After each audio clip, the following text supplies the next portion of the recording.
On the day of our engagement, the girl who had been chasing my boyfriend for 2 years tried to end her life. My boyfriend left me and rushed to the hospital. He didn't come back the whole night. When I finally got through on my 22nd call, I heard his impatient voice.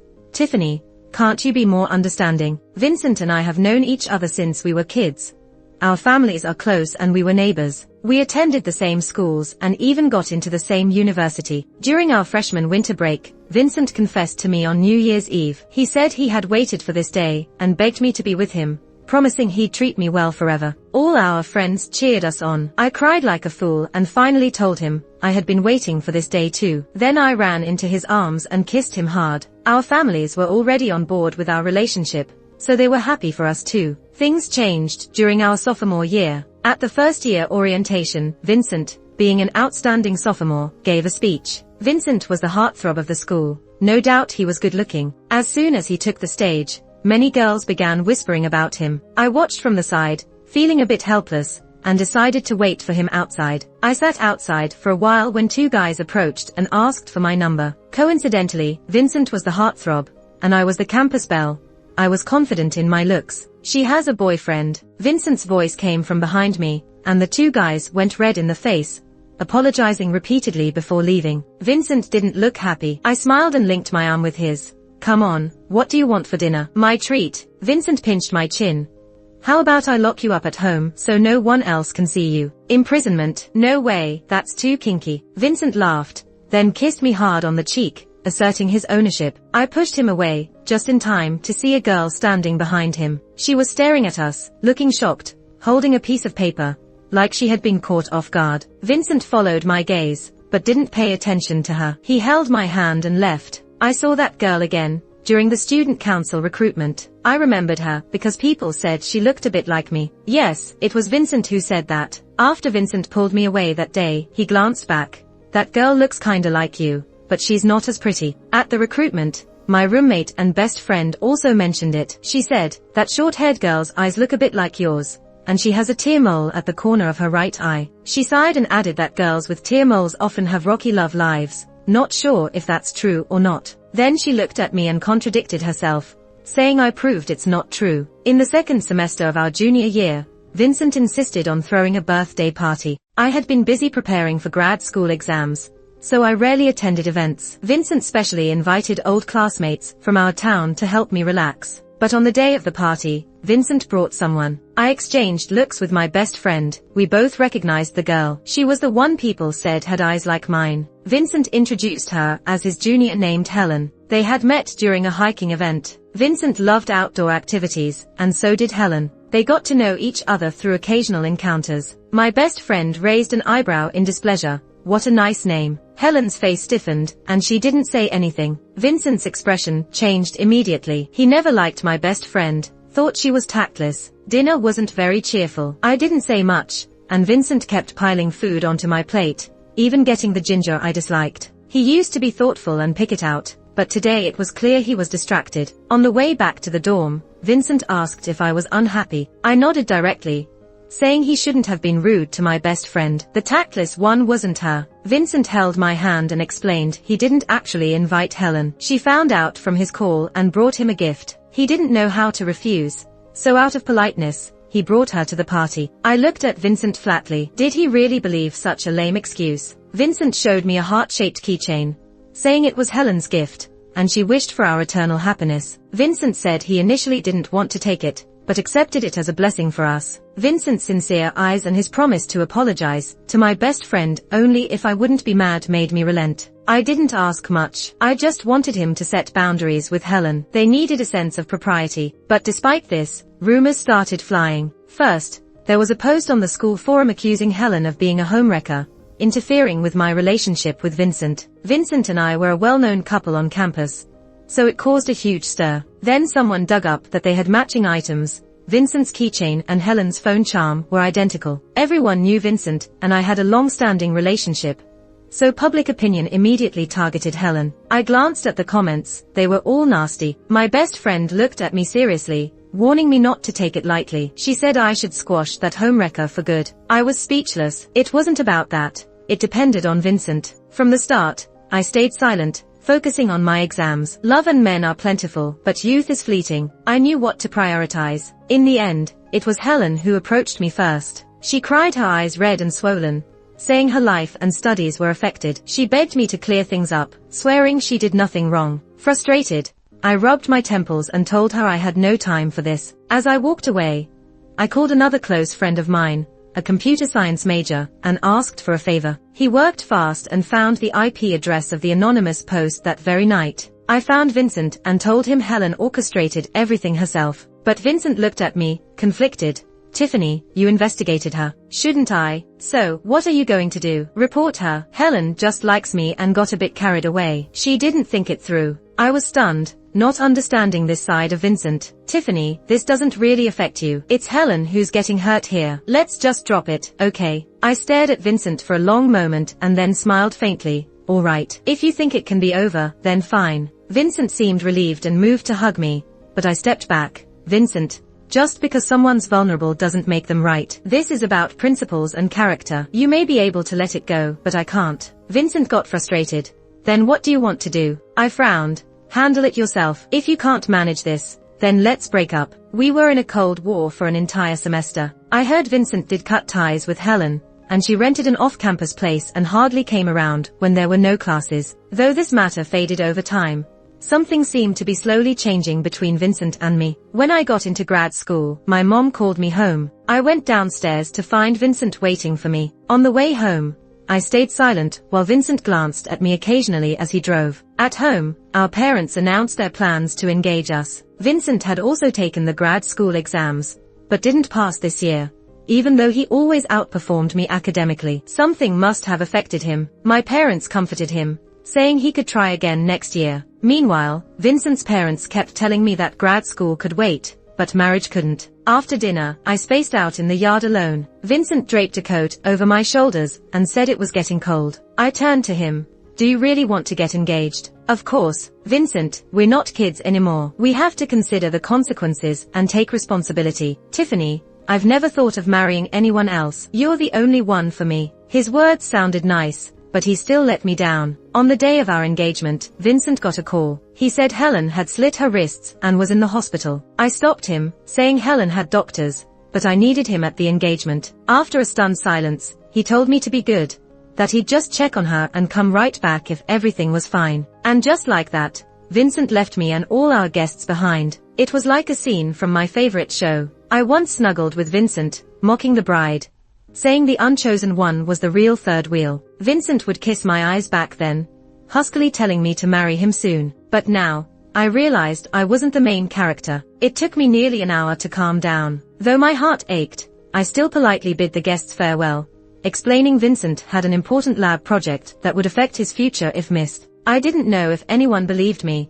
but I didn't believe it myself. In the end, my bestie helped escort our parents home, while I sat alone in the empty hall, finally breaking into tears. All the anger and frustration I'd held inside burst out. I thought back to my memories with Vincent, laughing and crying at the same time. Later, I drove alone to the hilltop where Vincent and I used to watch the sunrise. I called him countless times. Each time he rejected the call. I laughed at myself. From birth until now, it's been 22 years. Every time he hung up, I'd erase 1 year of affection. When he finally answered on the 22nd call, the sun had just broken the horizon. It's chaos here, Tiffany. Can't you just stay quiet and be sensible? This was the first time Vincent spoke to me like that. Honestly, it shocked and confused me, but I composed myself and said, Vincent, let's break up. I'd mentioned breaking up twice. The first was a warning. This time, it was final. I hung up before he could respond, went home, and started packing to begin a new life. I was pretty independent, hardly relying on Vincent for anything. So even though it hurt, I managed without him. I still woke up early for breakfast as usual and had lunch and dinner with my bestie. I threw myself into my studies, ranking at the top of my class. My advisor couldn't stop praising me, but bestie would often mournfully rub my face. How did your round face turn into a sharp one in just a month? Even though I pretended to be fine during the day, nights were tough. I often cried myself to sleep under the covers. Vincent tried to see me a few times, but I didn't meet him. He texted me daily too, but I didn't reply. I wanted to block him, but my fingers hesitated over the screen. Eventually, he cornered me in the cafeteria, saying he told Helen, when she was discharged, that he loved only me and that I'd be his wife. I looked at Vincent and asked, what if Helen threatens to kill herself again? Vincent had no answer. I told him that what I wanted was never a promise or a guarantee. It was that when I was teetering on the scale with another girl, he would choose me without hesitation. Vincent moved his lips and then said in a low voice, she wants to die. I can't just ignore her. I laughed coldly and said, what if we were both going to die? Who would you save? Of course, you. To be honest, Vincent's response was so firm, and I believed that if I were in the hospital, he would definitely choose me. But sadly, I stood up and said,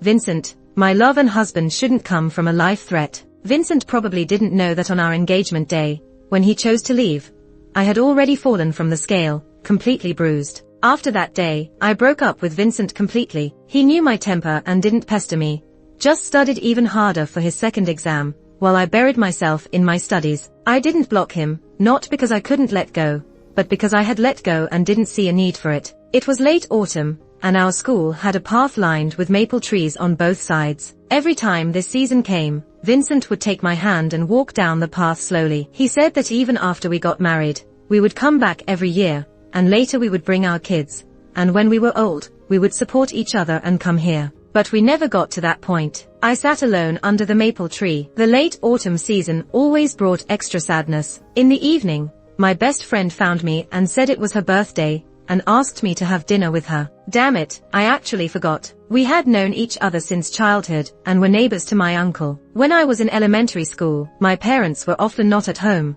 so they sent me to my uncle's house, where a few kids played together. My best friend had an older brother the same age as my cousin, and detective dramas were popular then. We often watched together, and every time a case was solved, we were passionate, and vowed to study law well in the future. Later, on the freshman registration day, I reunited with my best friend in the dormitory. It was then that I found out my cousin was a top law student, and so was her brother. Reflecting on my childhood, I suddenly realized that my life was not just about Vincent.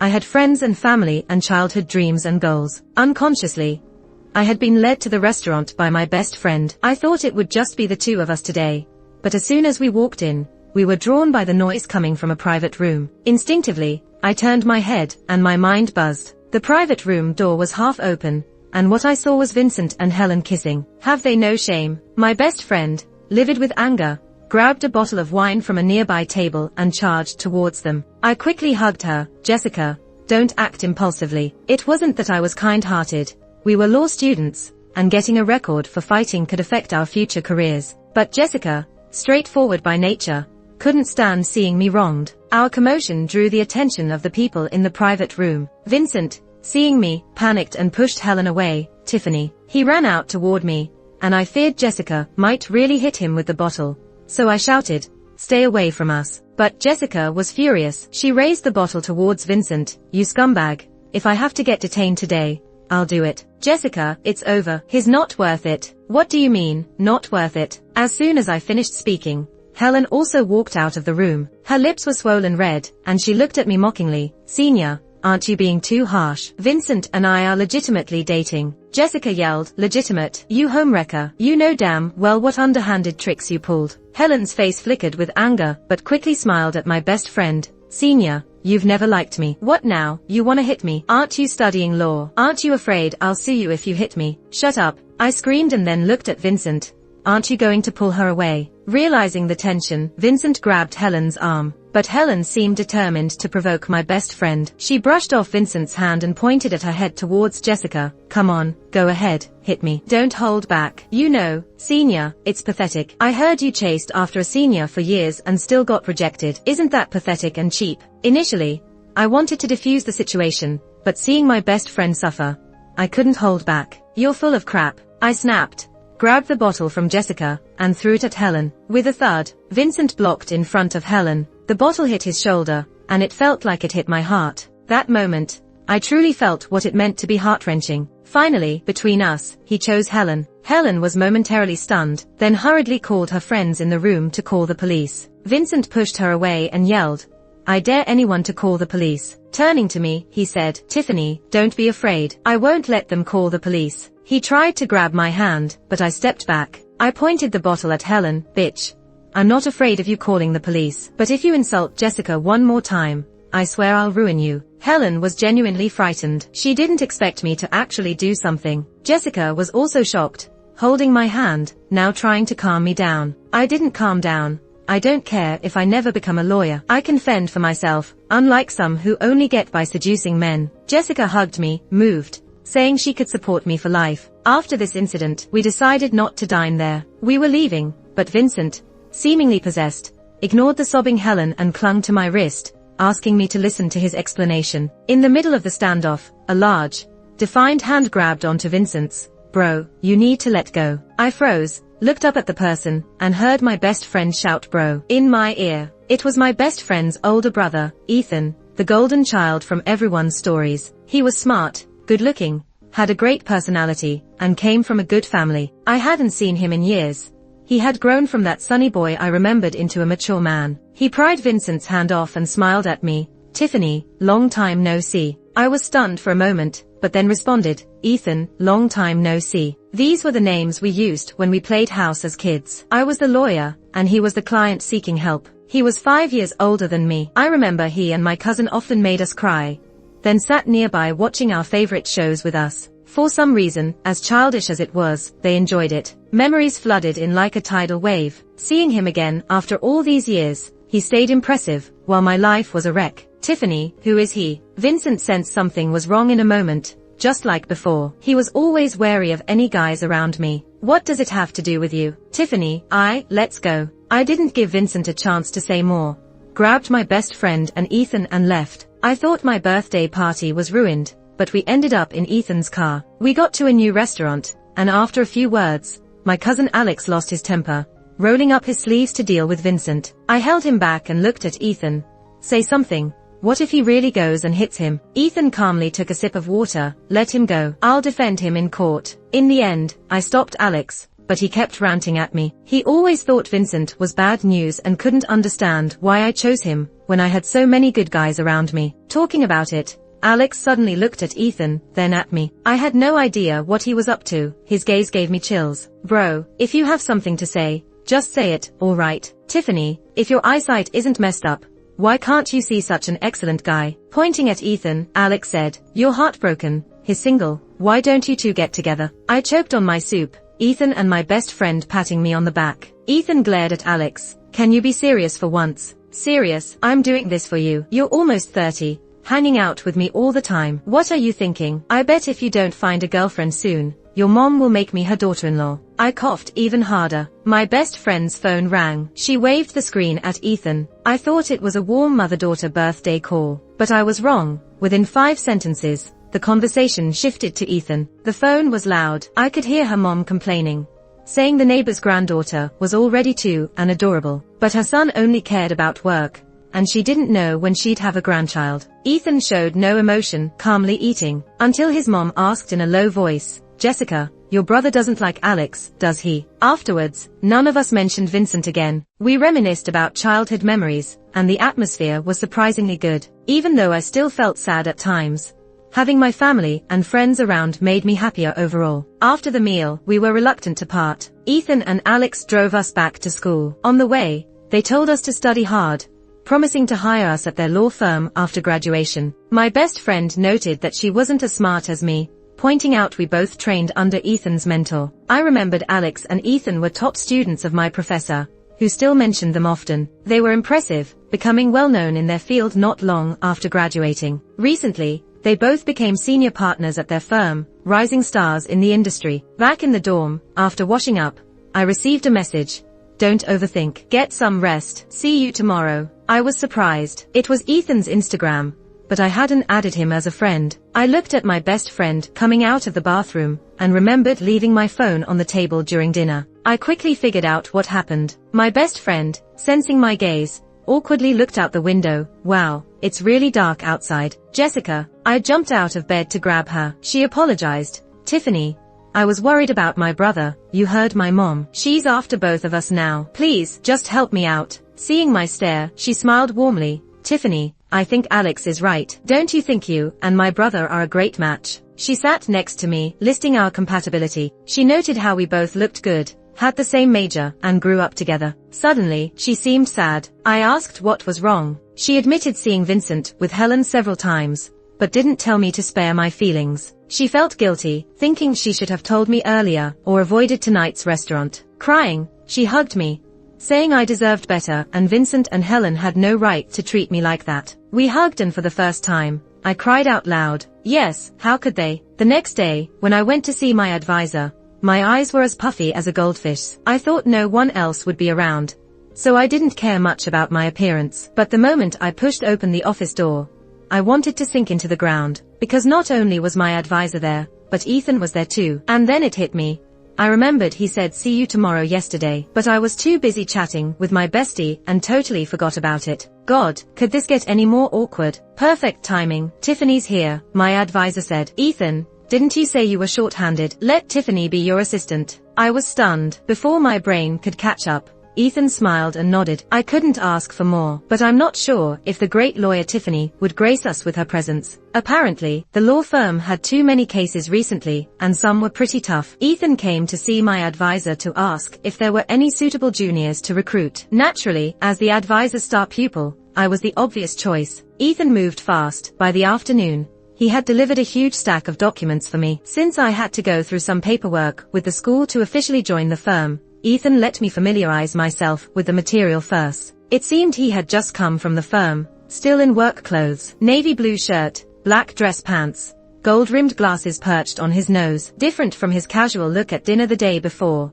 or even his business casual look this morning. I don't know why, but looking at this version of Ethan, the words cultured rogue popped into my head. My heart skipped a beat. How could this man switch between styles so effortlessly? I stood nearby, watching him politely turn down two female classmates asking for his contact info. His tone was gentle but distant. He simply said he already had a girlfriend and was about to get married. I thought to myself, see, if you really want to refuse someone, you won't give them a chance to get close. Once the others left, I finally smiled and walked over. Ethan, you're as charming as ever, I said. He gently tapped my forehead and handed me the materials. There's quite a bit. Go through it and ask me if you have any questions. He was busy. He left in a hurry after delivering the documents. Just as he was about to walk away, he turned back. Available 24/7, he said. I laughed. You better be prepared. I might call you at midnight. Looking forward to it, he replied, using the same phrase again. I watched him walk away until he was out of sight, then turned around to see Vincent standing there with a dark look on his face. My smile faded. Without a word, I walked past him, hugging my pile of books. Tiffany, can we talk? I've said everything there is to say. There's nothing left to discuss. I looked into him. That's Ethan, the famous campus heartthrob for years running. Even after graduation, he's still a big deal here. I felt a flash of caution. What are you planning to do? Vincent, I was the one who hit you yesterday. If you're mad, go to the police, but don't trouble my friend. You're protecting him. Tiffany, we're the ones meant to be together, Vincent insisted. We're not, I said firmly. Vincent froze, staring at me in disbelief. I smiled lightly and walked away. Tiffany, I never agreed to break up with you, he shouted. I kept walking, but called back over my shoulder, he's my senior. It might seem like a random comment, but Vincent should understand. When he made me feel sick by hanging out with that freshman, we hadn't officially broken up yet. Back at the dorm, my best friend was standing by the window. When she saw me, she said, Vincent hasn't left. He looks kind of pathetic. She asked what I had said to him to make him look so heartbroken. I glanced out the window and made eye contact with Vincent. I shook my head. He's rattled by your brother. My brother? Vincent is a jealous type. Looking into Ethan only adds to his frustration. Ethan was the campus heartthrob, undeniably handsome, and he excelled academically and in sports. For someone exceptional, looks were the least impressive thing. But Vincent was different. He started off great, but began to falter when Helen came along. Yesterday, you mentioned a new freshman took over his title as campus heartthrob. Now he's failing exams, losing his girlfriend, and even his fangirls are moving on. My best friend clicked her tongue. Sounds like Helen brings bad luck. But who's to blame? I sat in a daze when my friend suddenly shrieked. What's wrong? She showed me her phone. Is that Helen? The photo was blurry, but I could tell it was her. But my focus was on the man in the picture with Helen. Was that Ethan? My friend started a rant about Ethan, Vincent, and Helen. Finally, exhausted, she got off the phone. I handed her a glass of water, knowing she must be thirsty. Before I could speak, she got up, dragging me to go out. It's almost dark. Where are we going? To find my brother. Are you crazy? He's working overtime. He's busy. My friend finally calmed down. I sighed and pulled her back to sit down. I explained that Ethan isn't like Vincent. He wouldn't do anything out of line. Ethan had already explained. Helen was a client of another lawyer at the firm. She greeted him at the entrance, and that was it. My friend stopped worrying about Ethan, but around 1:30 a.m. I got a message from Ethan asking if I was awake. I'm always a night owl, so I quickly replied. The next second, he called. I was whispering under the covers, and surprisingly, Ethan started whispering too. I couldn't stop laughing and told him he could talk normally. Ethan chuckled quietly and then explained about meeting Helen today. He said he really didn't know Helen. He just stopped instinctively to say hi at the door. He didn't expect that in such a flash moment, someone would take a photo. I felt conflicted and touched. In similar situations, Vincent used to tell me I was overthinking. I wanted to tell Ethan that he didn't need to explain this to me, because I had no reason to be upset. Eventually, Ethan broke the awkward silence. Oh, by the way, I need to drop by school tomorrow morning. What do you want for breakfast? Though the topic shift felt abrupt, I was moved by how he noticed my discomfort. Unlike Vincent, he seemed to worry about me. Vincent never did, thinking I was always so strong and independent, but that wasn't an excuse for him not to care. I thought that was the end of it, but for some reason, Ethan started showing up frequently at my dorm from that day on. Once or twice could be a coincidence, but every couple of days was a bit much. He always had a reason, dropping something off for his sister. Then that became an excuse to eat together, and soon, I saw my best friend using all kinds of excuses to leave us alone. I could feel it. Ethan liked me. I'd seen him reject other girls, even angrily reject Helen, who tried to strike up a conversation. So I knew this was different. One time, when Ethan was dropping me off at school, Helen saw us from afar. Ethan, fancy running into you again. One moment he was smiling at me, the next his face turned cold. Do we know each other well enough for you to call me that? Helen froze for a moment and then turned pale. She tried to explain with a smile, but Ethan cut her off. At the law firm, you can call me lawyer. Outside, we are not that familiar, no need to say hi on purpose. With that, Ethan grabbed my wrist and walked away. Neither of us spoke on the way. His hand held my wrist warmly and firmly. I recalled his words to Helen and couldn't help but burst out laughing. Ethan really is amazing. If Vincent hadn't taken up so many years of my life, I would have fallen for him. Even now, haven't I already started to? But my wounds haven't healed yet. I'm not ready for a new relationship. Maybe knowing how I felt, Ethan never explicitly stated his feelings, sparing me the discomfort. He just quietly stayed by my side. My best friend once mentioned, we have so much in common, never running out of things to talk about. Even someone as self-reliant as me unconsciously started to depend on him. A month later, the law firm took an important case. Ethan and Alex began working crazy hours. I was supposed to be his assistant, but due to confidentiality, I, being an unofficial staff member, was not involved. So, we barely saw each other during that time. However busy he got, he always took a moment to message me. The words were few, but thoughtful. Not only him, my best friend would update me on his schedule daily, even with locations. Is this what it's like to be liked and cared for? Even if he barely had time to eat, he would remind me to eat on time instead of ignoring me because of work. Nor would he turn to someone else for comfort when busy. Finally, the case made progress, and they could relax a bit. That weekend, a movie I liked was releasing. I bought 4 tickets, but Ethan and Alex had to leave on a last-minute business trip that morning. I felt a pang of disappointment. On the way to the airport, Alex was driving, Jessica in the front seat. Ethan and I were in the back, and he closed his eyes, resting. I didn't want to disturb him. Suddenly, I felt warmth on my hand. Ethan held it. I opened my eyes to look at him. He kept his eyes closed but held my hand tighter. We didn't speak until we reached the airport, where he pulled me close in the crowd. Tiffany, I have something to tell you when I get back. His gaze was intense, making my heart race. I could only nod, blushing. You come back soon. That night, Jessica and I went to see the movie, but neither of us was really into it. As we left, Jessica excitedly showed me Ethan's tweet. He had posted a picture of the movie ticket, captioned, "Watching with Alex remotely." Alex commented, "You were with me, but your mind was on my sister." I laughed, realizing he genuinely liked someone wholeheartedly. You can see the effort. Lack of effort is noticeable too. Like Vincent, who had plenty of time for me but still divided his attention with others. Ethan, though extremely busy, did everything to make me happy. Our relationship naturally grew closer bit by bit. A good relationship really nurtures a person. Reflecting on the days I broke up with Vincent, it's night and day compared to now. Today, What made me happiest was Ethan saying their trip would end soon, probably just 3 to 5 more days, before he could come back. Just in time for my birthday. On my way back to the dorm, I was on the phone with Ethan when I saw Vincent standing outside. My smile froze instantly. "Tiffany, can we talk?" I ignored him and tried to walk past, but Vincent grabbed me.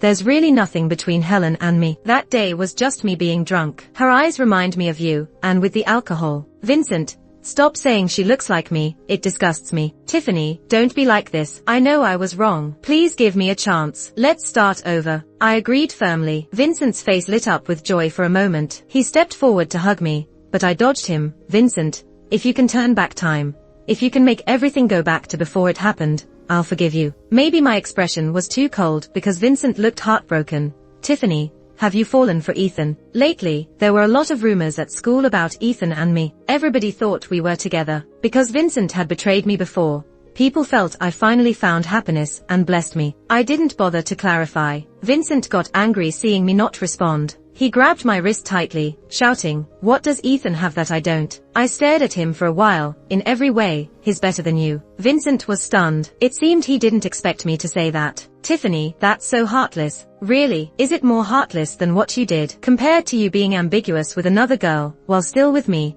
leaving me alone at our engagement party, kissing someone else passionately, but claiming I was still the one in your heart?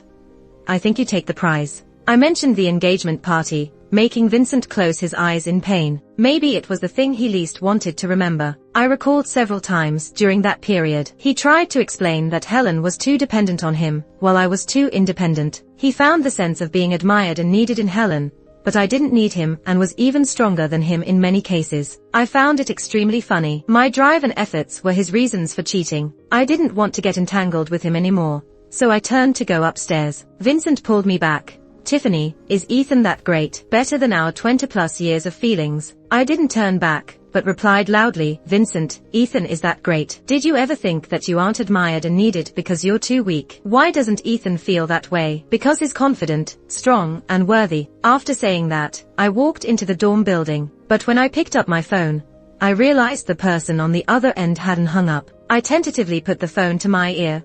"Tiffany, I've booked an early flight for tomorrow. I want to see you right away." Early the next morning, my roommate was still asleep when I quietly got up. Judging by the time, Ethan should be arriving soon. I took a few deep breaths. My hand holding the makeup brush was trembling. "It's strange. This isn't our first meeting. Why am I so nervous?" A message popped up on Instagram.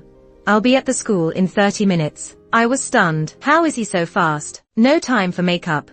I quickly tied it up and went downstairs, only to see Helen. I felt annoyed and tried to stay away, but Helen called out to me. "Tiffany, are you satisfied now? My life is a mess because of you. Vincent doesn't want me, even when I tried to be like you, even drunk. He recognized I wasn't you and told me to leave, saying he'd be upset if you saw. Tiffany, you don't want him anymore, but is still thinking of you. He's pushing me away to win your forgiveness. So now you have true love. But what about me? This is between you two. It has nothing to do with me." Helen spat on the ground and looked at me sarcastically. "Tiffany, don't act like you're so high and mighty. You're relying on a man for validation too. Otherwise, why are you clinging to Ethan? You're just like me." Helen's eyes were red, and she was agitated. I recalled Ethan telling me before about Helen consulting a law firm about affairs-related property issues. If his judgment was correct, Helen was deceived by a married man. She went from being in a relationship to being a kept woman, and then getting found out by the wife, suffering injustice. Maybe that's how the rumors started. Even though she was conflicted in that relationship and eventually compromised,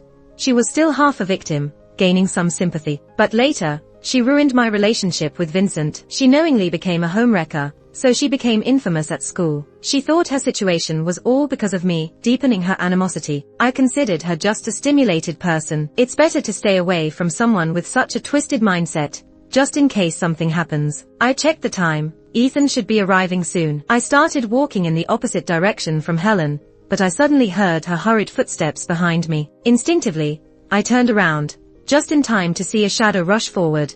Then Helen's voice exploded in my ears. "You slut. If you die, Vincent won't leave me. He's all I have, so you should go to hell." Tiffany. In the split second, I was pulled into an embrace. A clattering sound followed as a fruit knife fell to the ground, the blade stained with blood. My heart skipped a beat. I quickly pushed Ethan away. "Where are you hurt?" I saw a long gash on his arm, horrifyingly deep. I cried uncontrollably, but he held me tightly, enduring the pain to comfort me. As long as you're okay. When the police came to take Helen away, she gazed at me with crazed eyes. Why? Why do you have everything? Why does everyone protect you? Why? My gaze turned cold. Because I respect myself. Helen was taken aback. Then she let out a chilling laugh. Even as they pushed her into the police car, she continued to stare at me with a venomous look. Attempted murder with a knife wouldn't be enough for jail time, but would certainly leave a criminal record, destroying her future as a college student. I couldn't understand. Why throw away such a bright future? Ethan got injured protecting me, so I took care of him during his sick leave. We still didn't openly discuss our feelings, but we knew how each other felt. On my birthday, we decided to have a small gathering at his place with my cousin and best friend. I don't know why, but I always felt that there was something off between my cousin and best friend. My best friend had a crush on my cousin. Back then, Helen mocked her for chasing after our upperclassman for years to no avail, and that upperclassman was my cousin. I asked my cousin about it a few times. He always said he wasn't interested, that feelings need to be mutual. My best friend eventually moved on, but recently, I don't know why, it feels like my cousin is sticking close to her. Take today, for example. I saw him hugging her on the balcony. She pushed him away, but he wasn't angry. In the end, she relented and let him hold her tight. When it comes to feelings, Jessica is braver than you. Ethan's voice came from behind me. He stood there, gently wrapping his arms around me. He bent down, his chin resting on my neck, and his breath tickled my ear. Tiffany, still not willing to be my girlfriend. It's not that I don't want to. It's just that he got hurt right after he came back, and we never had the chance to talk about it. I wanted to explain, but he continued. But it's fine, we can start dating after marriage. Let's just get married first. Ethan's arms tightened around me. I don't want to wait anymore. Love after marriage works too, right, Tiffany? If we wait any longer, I'm afraid you'll run away. I laughed at his words and leaned lightly against him. Well, it's not impossible. Hearing my response, Ethan's lips brushed against my neck. He pecked my neck gently and his voice was hoarse and low. Then let me introduce myself. I'm Ethan, 28 years old, clean background, no bad habits, never had a girlfriend, just someone I've cherished in my heart for many years. My heart skipped a beat and my eyes teared up. I'm Tiffany, 23 years old, had one boyfriend, but I'm pure in body and mind. I want to marry the man behind me and spend the rest of my life with him for many, many years. Vincent's epilogue. Tiffany ended up with Ethan after all. The day I found out,